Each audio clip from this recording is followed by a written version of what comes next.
What is it that we like to see? A guy who's all powerful just slapping around people while having some pseudo-intellectual bullshit reason for why he's compelling? Or a story where someone is genuinely fighting all the odds with only his own skills and nothing special to set him apart, overcoming everything through guts, some guidance from a more experienced coach, and the support of others setting his mind straight. I think we know the answer. At least if you're, a sane person whose head isn't up his own ass so much that he refuses to think that he should have to do more than minimal effort to get things done for his life. But you're not one of those. Or are you? No, of course not.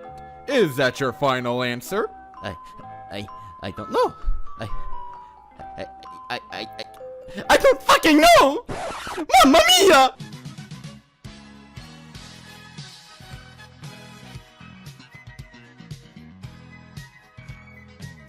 Underdogs. We love them, whether it be in real life with people like Daniel Bryan, semi-real people like Rocky Balboa, or fictional people like Goku and Makunouchi Ippo. But what is it that we love about them? Well, a lot of it has to do with the fact that we all feel like the little man. Unless you're Donald Trump or Martin Shkreli, and one of those is the President of the United States of America, or just Hitler. At least if we listen to the Wall Street Journal. But what is it about them being the little man that seems to be so relatable? We relate because we are that. We stand almost zero chance of getting anywhere. The odds are really stacked against us. Most of us are too lazy to want to go beyond the usual daily monotonous routine of being the little man. We drown our sorrows in booze, tobacco, despite there being a superior option in marijuana, and fapping. And personally, I don't do any of those, or at least not much. Hey, no, you fucking liar! Okay, I lied. I fap. All day. Every day. Because it's all natural. But with anime like Hajime no Ippo, it's relatable because Ippo is the little man. He's the one who we wish we could be, without fully losing that sense of relatability. Ippo's struggles are relatable. Perfectly relatable, so much that we can easily just put ourselves in his shoes by self-inserting, without having to fully eliminate his presence and having him still be his own person, even in our minds. He succeeds where we fail, but struggles as much as the real little men who did go beyond. They're far and few between, but they exist, and can even be your neighbor. Oh, hey! Hi, John! Good morning! Good morning! Hey, fuck you! Where's my fucking money? All it took was a desire to defy the odds. The right guidance from someone who may or may not have also defied the odds, and guts. Including the guts to punch a woman back. But we'll save that for another video.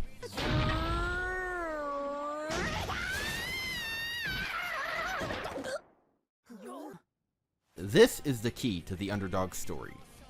Odds have to be against him. You can't have an underdog story without it. Otherwise, it's not really an underdog story. And this is where the problem with light novels comes in. Specifically battle harems. Most of the time, at least. In light novels, battle harems exist where the story is about some character with some lower status latched onto them, either it be on their literal sleeve or through their rankings. We're expected to treat this as some kind of compelling story, where someone is, fighting the odds, but this is a problem, because these stories, potentially written by autistic screeching fanfiction writers, always forget the purpose of an underdog story, where battles and victories determine if you rise in the ranks. Odds. The odds have to be against them, and if battles to move up in the ranks or acquire a position are a key factor in that story, then the battles have to be stacked against the protagonist. But in most, if not all cases, the battles aren't really stacked against them. These are false underdog stories, and they always go out of their way to show how naturally gifted these main characters are, compared to everyone else. They're already stated to be gifted, and not like Neji from Naruto, where it's just being a tad bit ahead of others, or being a decent mile ahead of others in maybe some aspects.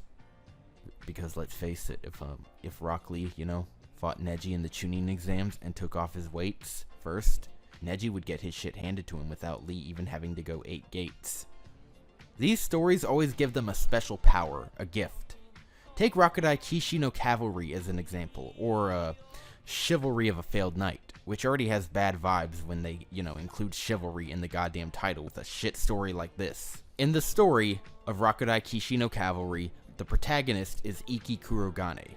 As Wikipedia states, due to his family's influence on the school, coupled with less than average grades, due to his low magical abilities, he was forced to repeat a year. However, when the school administration changed along with the academic standards, Iki was able to more fully participate, with the condition that he would be unable to graduate if he failed at the 7-star tournament or even failed to qualify. Now this sounds like a decent story, right? He's got low grades due to his magical ability being less than phenomenal. He has a reason to struggle as much as possible and beat all the competition. But does he? Does he really struggle? And the answer is no. There is a false sense of struggle at most. The only time he seems to really struggle in a fair fight is against this guy, and the only reason given to why this guy couldn't beat Captain White Knight is because Captain White Knight just needed to get confident, as in the equivalent of a gamer, just getting good. What we get is a story where Iki is basically Goku with his Kaioken and only ever using that one Kaioken and winning with it. Whenever Iki loses in the novels, it's always because someone or something got in the way, and even when he shouldn't be able to one-shot his enemies, he does, at less than full power. Like in this trash anime's garbage ending. A story where the odds are stacked against you does sound like Rakudai, but it's not, when you consider that almost everyone else in the school has zero chance of winning against him due to the actual differences in how their powers work. At most, everyone has some kind of manipulation over matter, on their weapon. Maybe they can create a type of weapon. Or an element. But Iki has a literal Super Saiyan Kaioken-like power-up. He literally has a power-up that makes his body stronger. So there's his gift. Just because you make his magical energy worthless doesn't matter, since his special magic skill is literally to make his body stronger and faster by leaps and bounds than everyone else in the story.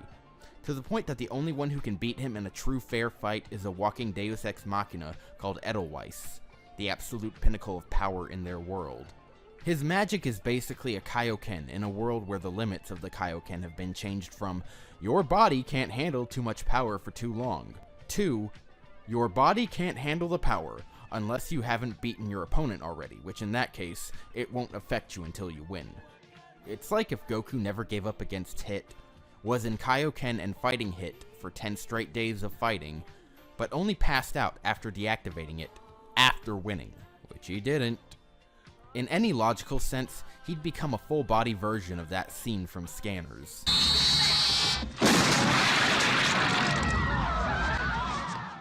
Which is a problem when trying to take an action series like this seriously as something worth caring about, other than how much I'd be willing to go to jail just to bang Stella.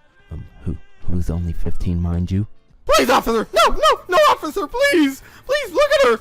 Look, she clearly shouldn't be off limits. Look at that fucking rack! Look at those thighs! Look at her height!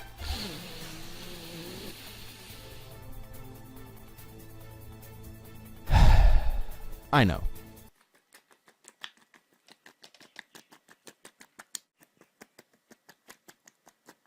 But you get the point. At least I hope you do. This kind of story does not work, at least not as an underdog story, and this is common in all of these false underdog type stories. It's some pseudo-intellectual drivel about how, in a world where battles determine your status, one person with all the power in the world wins all of his battles without even trying, but is somehow still an underdog, and requires our sympathy. There's nothing unfortunate about the story because there's no tension. We know all he has to do is bust out that one thing that he has that no one else does. Whether it be an Ito Shura, a Material Burst, or even a Kaioken, which is the only skill out of these three where the protagonist would actually have to potentially stop using it mid-fight because of its effects. It doesn't matter. When you have an instant solution switch at the user's disposal, then the only kinds of fights that matter are the ones where it's him versus a one-man army of major villains. It just doesn't work. The only way to make a special gift make sense and work for an underdog story are when it happens for good reason, being along the lines of something like training specifically for them. Meaning that over the course of the story, you see them train their blood and sweat away to acquire something, to acquire either a fighting maneuver or a skill, to give them that edge that they need to overcome an obstacle that won't go down from perseverance and guts alone.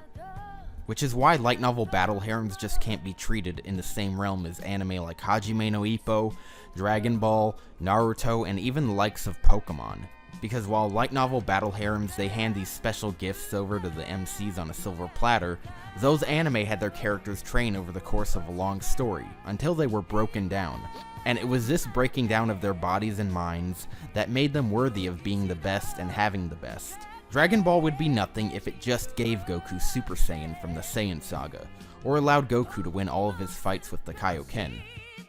Naruto would be nothing if after beating Mizuki with the Shadow Clones, then all Naruto had to do to beat someone better than him is to whip out another 100 or so clones, and made learning any other skill pointless, even the skill of teamwork. Pokemon would be nothing if Ash had caught a legendary and just brought that with him everywhere. And Hajime no Ippo would be nothing if he always knew how to Dempsey roll.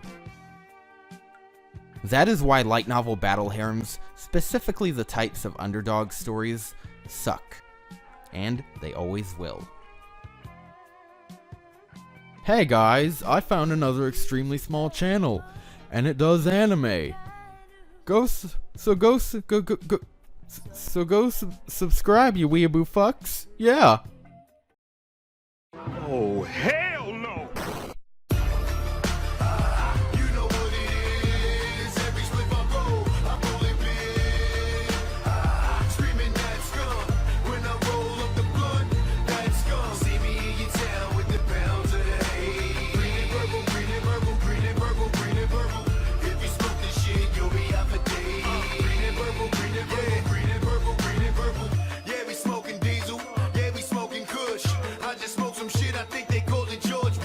It got me feeling